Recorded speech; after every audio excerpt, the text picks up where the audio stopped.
কেন ইসরায়েল আমাদের ভাইরা মার খায় আর আমরা তাকিয়ে তাকিয়ে দেখি? দোয়াটাও পর্যন্ত বেকুব মুসলমান, দোয়াটা পর্যন্ত আমাদের মুখ থেকে বাইর হয় না, ভয় পায়, ঠিক কিনা? ইমামতি চলে যাবে, বেকুব এই মুসলমান। জবাব দিতে হবে আল্লাহর দরবারে, জবাব দিতে হবে আল্লাহর দরবারে। তারা মার খায় আর আমরা এখানে ফতুয়াবাজি করি। যেখানে তারা হাসপাতালগুলোর কোনো চিকিৎসা দেওয়া হচ্ছে না, খাবারগুলো বন্ধ করে দেওয়া হয়েছে, খাবারের পানি বন্ধ, চিকিৎসা বন্ধ, অন্যান্য সমস্ত সুযোগ সুবিধাগুলো বন্ধ।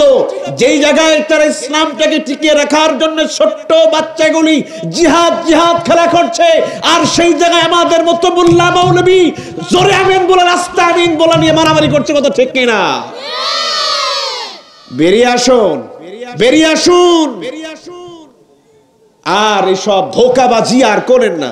আল্লাহ পাক পাকলাও করবেন, মনে রাখবেন, আল্লাহ পাক পাকলাও করবেন, ধরা খাবেন আল্লাহর দরবারে।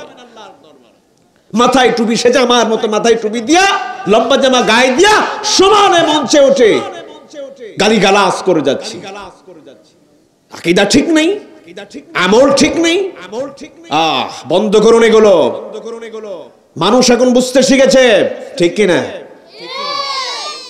আল্লাহ পাক আমাদেরকে ঐক্যবদ্ধ হওয়ার তৌফিক দান করুক। আমরা সকলেই বলছি আল্লাহুম্মা আমিন। আমরা যাই করি না কেন আমাদেরকে ঐক্যবদ্ধ থাকতে হবে। ইহুদি নাম শুনেছেন, একটা গোষ্ঠী আছে ইসরায়েল। আজ কেন প্রতিষ্ঠিত জানেন? একটা বিষয় তারা খুব ভালো করে মানে, সেটি হচ্ছে ঐক্য।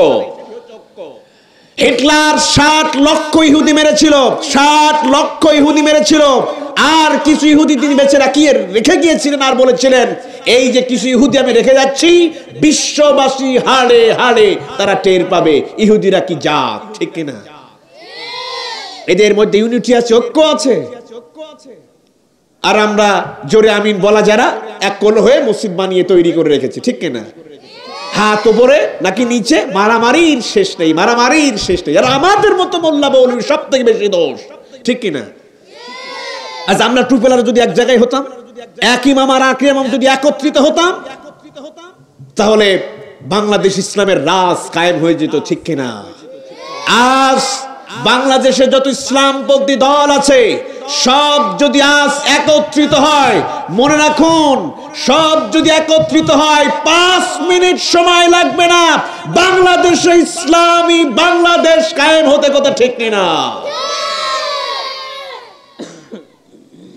নাই, ইচ্ছা মতো আমরা চলেছি। সফলতার হাত ধরে সফলতার প্রান্তকে ছিনিয়ে নেওয়ার জন্য সবাই দৌড়াচ্ছি, এক হতে পারছি না। আসুন আমরা আয়াতটাকে সামনে রেখে আমরা আমল করি। আল্লাহ পাক তৌফিক দান করুক। সম্মানিত হাজিরিন, মুসলিমদের অবক্ষয়ের আরো একটি অবক্ষয়, সেটি হচ্ছে শিক্ষা ব্যবস্থাকে আমাদেরকে করে ফেলে ইসলাম সিভিলাইজেশনের মাত্রা এখানে প্রবেশ করিয়ে দিয়ে আমাদের শিক্ষা ব্যবস্থাটাকে ধ্বংস করে দেওয়া হয়েছে। আচ্ছা বলুন তো, এখানে কথা বলতেই হয়, আচ্ছা বলুন তো, আগে যখন আমরা ইসলাম শিক্ষা পড়েছি, ইসলাম শিক্ষাটা কি ছিল? প্রকৃত নামটা ছিল ইসলাম শিক্ষা, আর এখন সেটাকে বাদ দিয়ে ইসলাম ও নৈতিক শিক্ষা, ঠিক কিনা? আচ্ছা বলেন তো, ইসলামের মধ্যে কি নৈতিক শিক্ষা নয়? তো তাহলে নৈতিকটাকে কেন এখানে নিয়ে আসতে হবে, হাইলাইট কেন করা হবে? বুঝুন, আপনি যদি ক্লাস 1 থেকে লেখাপড়া শুরু করেন, বাংলাদেশের শিক্ষা অঙ্গনে, শিক্ষা কারিকুলামে, শিক্ষা অবকাঠামে যদি আপনি একজন মুসলমানের সন্তান, আপনি মুসলিমের ঘরে জন্মগ্রহণ করেছেন, আপনি হাত উঁচু করেন, বলেন আপনি মুসলমান। ক্লাস 1 থেকে যদি আপনি মাস্টার্স পর্যন্ত যদি সমাপ্ত করেন, একটি জায়গায়ও আপনি কোন জায়গায় আপনি তাফসীর খুঁজে পাবেন না। আজ বাংলাদেশের যে পরিস্থিতি, আপনি যদি স্কুলে পড়েন অথবা আপনি যদি আলিয়া মাদ্রাসাতেও যদি আপনি পড়েন, যে কারিকুলাম শিক্ষা যে ব্যবস্থা, আপনি কোরআন শিখতে পারেন না। কারণ ক্লাস 1 থেকে 5 পর্যন্ত আপনি যখন 3 তে উঠবেন তখন ইসলাম শিক্ষা শিক্ষিত হবেন, ঠিক কিনা? কোন জায়গায় ইসলামের তেমন কোন আইন ও কারণ শেখানো হয় না, কোরআনের কোন তাফসীর শেখানো হয় না। যে জায়গায় কোরআন চর্চা হয় না, যে জায়গায় তাফসীর চর্চা হয় না, সেই ইলম দিয়া, সেই জ্ঞান নিয়ে আপনি কোনোদিন সফল কাম হতে পারেন না। আমাদেরকে বলা হয় পুরনো শিক্ষা, আজ ইসলামকে শিক্ষাটাই তারা আজ বলেছে আমাদের পুরনো শিক্ষা। মনে রাখুন মুসলমান, ইসলামী শিক্ষাই হচ্ছে আন্তর্জাতিক শিক্ষা, আর ইসলামী শিক্ষাই হচ্ছে আধুনিক শিক্ষা। মাদ্রাসার দিকে তাকিয়ে দেখুন, এরা কোরআন শিখছে, এরা হাদিস শিখছে, এরা বাংলা শিখছে, এরা ইংরেজি শিখছে, এরা ভূগোল শিখছে, এরা সমাজ শিখছে, এরা ম্যাথ শিখছে। তার মানে হলো একটা ছেলে যদি এখন মাদ্রাসায় লেখাপড়া করে, তার সব সুযোগ সুবিধা দেওয়া হয়েছে। আমি যদি স্কুল পড়া কোনো ছেলেকে বলি, ভাই দোয়া কুনুতটা পড়েন, পারবে? পেটে যদি 100টা বোম মারেন তাও তো বের হবে না। তার মানে কি? আপনি তো পারেন না। ওটা কি আধুনিক শিক্ষা হলো? কথা বলেন না কেন আপনারা? আধুনিক শিক্ষা হলো? সুতরাং আধুনিক শিক্ষাটাই হলো মাদ্রাসা শিক্ষা। আর এখানে সব থেকে নীতি নৈতিকতা শিক্ষা দেওয়া হয় মাদ্রাসাটাকে। আজ আমাদেরকে বলা হয় নানা ধরনের গালি দিয়া মাদ্রাসার শিক্ষা থেকে আমাদেরকে পিছপা করে রাখা হচ্ছে। মনে রাখবেন, এটা কৌশল তাদের। আমরা দেখেছি আমার ভাই বুয়েটে লেখাপড়া করে, মৃত্যু অবস্থায় ফিরে আসতেছে বাড়িতে। আমার ভাই ঢাবিতে লেখাপড়া করে, আমার বোন ঢাবিতে লেখাপড়া করে, ধর্ষণের শিকার হচ্ছে আমার ভাই বুয়েটে লেখাপড়া করে, জীবন হারিয়ে বাড়ি আসতেছে। ও দুনিয়ার মুসলমান, শিক্ষা গ্রহণ করে নাও। উচ্চ শিক্ষায় শিক্ষিত হতে গিয়ে তুমি ঢাবিতে গেলে, তুমি বুয়েটে গেলে, তুমি চুয়েটে গেলে, তুমি রুয়েটে গেলে, তোমার নীতি নৈতিকতা যদি ঠিক না হয়, বড় অফিসার হয়েছ, প্রকৌশলী হয়েছ, শিক্ষাবিদ হয়েছ, আজ তুমি সিভিল সার্ভিসের একজন সদস্য হয়েছ, যখন কোন মন্ত্রণালয়, যখন কোন সচিবের দায়িত্ব তোমারে দেওয়া হচ্ছে, কলমের খোঁচায় কোটি কোটি টাকা নিজের পকেটে প্রবেশ করিয়ে নিচ্ছ, ঠিক কিনা? তাহলে তুমি যদি বুয়েট পড়ো আর রুয়েট পড়ো, তুমি যত বড় শিক্ষা প্রতিষ্ঠানেই তুমি পড়ো না কেন, তুমি শুকরের চাইতেও, গরুর চাইতেও, তুমি চতুষ্পদ জানোয়ারের চাইতেও তুমি নিকৃষ্ট, ঠিক কিনা? আল্লাহ রাব্বুল আলামিন বলেন, যারা শুনেও শোনে না, দেখেও দেখে না, শিক্ষিতদেরকে বলছেন আল্লাহ পাক। শিক্ষিত যারা, তারা ওরা তো সব জানে না? শিক্ষিত মানুষটা সব বোঝে না? কথা বলেন না কেন? এদেরকেই বলছেন আল্লাহ পাক, শিক্ষিত মানুষদেরকেই বলছেন ওরা জানেও যে ওরা জানে, ওরা বোঝে, কিন্তু ওরা মানে না। বালহুম আদালুলাইকা কাল আনআমি বালহুম আদাল, ওরা চতুষ্পদ জানোয়ারের চাইতেও বেশি নিকৃষ্ট, ঠিক কিনা? আমাদেরকে বলো পুরনো শিক্ষা, এই শিক্ষা শিখলে ভাত হবে না। আমরা যা জীবনে খাই তোমরা তা চোখেও দেখো না, ঠিক কিনা? বিবাহ অনুষ্ঠানে কাদেরকে ডাকা হয়? আমাদেরকে। বিয়ে করতে যাবেন, লাগবে কাদের? আমাদের। জীবনের শেষ দোয়াটা নিবেন, লাগবে কাদের? আমাদের। শেষ ঠিকানা আপনার হবে, প্রয়োজন কাদের? আমাদের। আজ হুজুরদের প্রতি এত গা জ্বলে কেন? মনে রাখবেন, আমরা চলতে শিখেছি, আমরা বলতে শিখেছি, ঠিক কিনা? আমরা ঘরে বসে নেই, আমরা ঘরে বসে নেই, আমরা ঘরে বসে নেই। আমরা দেখিয়েছি রান্নাঘর থেকে সংসদ পর্যন্ত সুষ্ঠু এবং সাবলীল ভাবে দ্বীন ইসলামের মধ্য দিয়ে গোটা বাংলাদেশ, গোটা মন্ত্রণালয় চালাতে কিভাবে চালানো হয়, চালালে মানুষের জনকল্যাণমূলক কাজ হয়, তার দৃষ্টি স্থাপন আমরা করেছি, কথা ঠিক কিনা? সেটা কোরআন এবং হাদিসের শিক্ষাটা নিয়েই আমরা শিখেছি, ঠিক কিনা? মন্ত্রণালয়গুলো ঘুরে আসুন, এক জাররা পরিমাণ নয়, এক আনা পরিমাণের কোনো দুর্নীতি খুঁজে পাবেন না, পাবেন না, পাবেন না, ঠিক কিনা?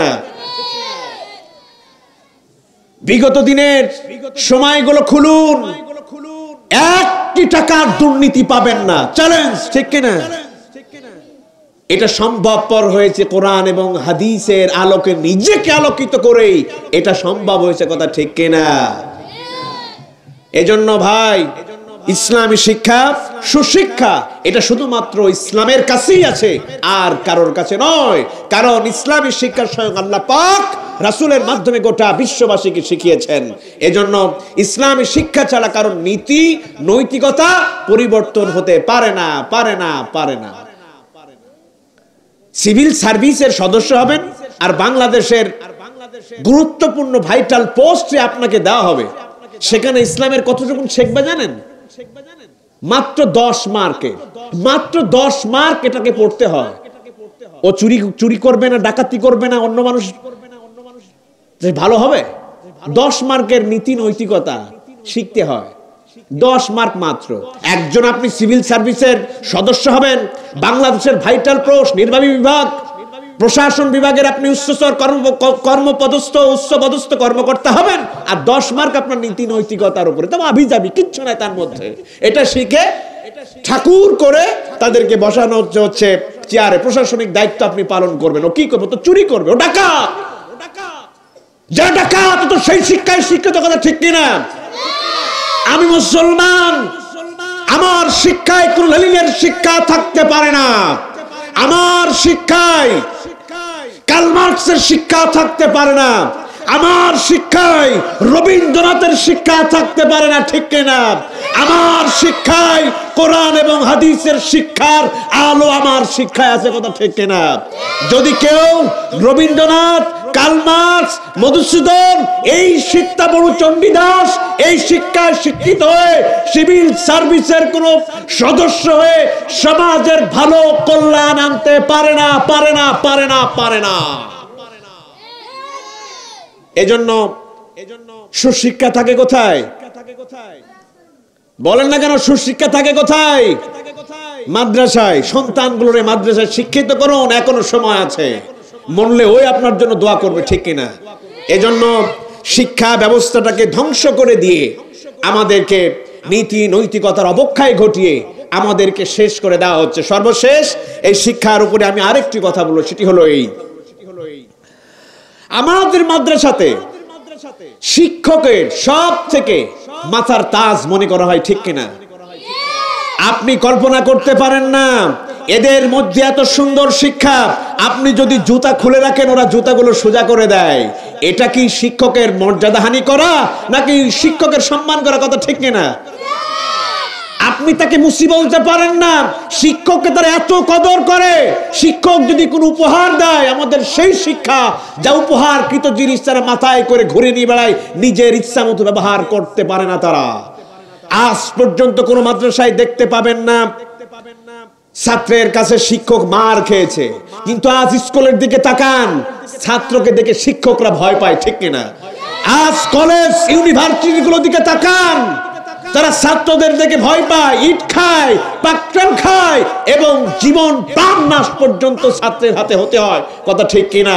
তোমাদের এই শিক্ষাটাকে আমরা বুড়ো আঙ্গুল দেখিয়ে বলতে চাই, যদি আধুনিক শিক্ষায় শিক্ষিত হতে চান, যদি প্রকৃত শিক্ষায় শিক্ষিত হতে চান, তাহলে মাদ্রাসা শিক্ষা ব্যবস্থা ছাড়া আর কোন শিক্ষা ব্যবস্থা সম্ভব নয়, সম্ভব নয়।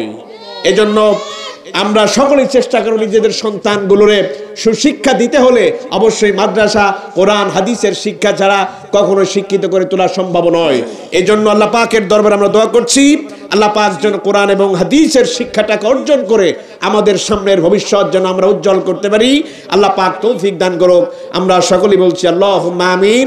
আমা তৌফিক ইল্লা বিল্লাহ, আলাইহি তাওয়াক্কালতু ইলাইহি উনীব। আসসালামু আলাইকুম ওয়া রাহমাতুল্লাহি ওয়া বারাকাতুহু।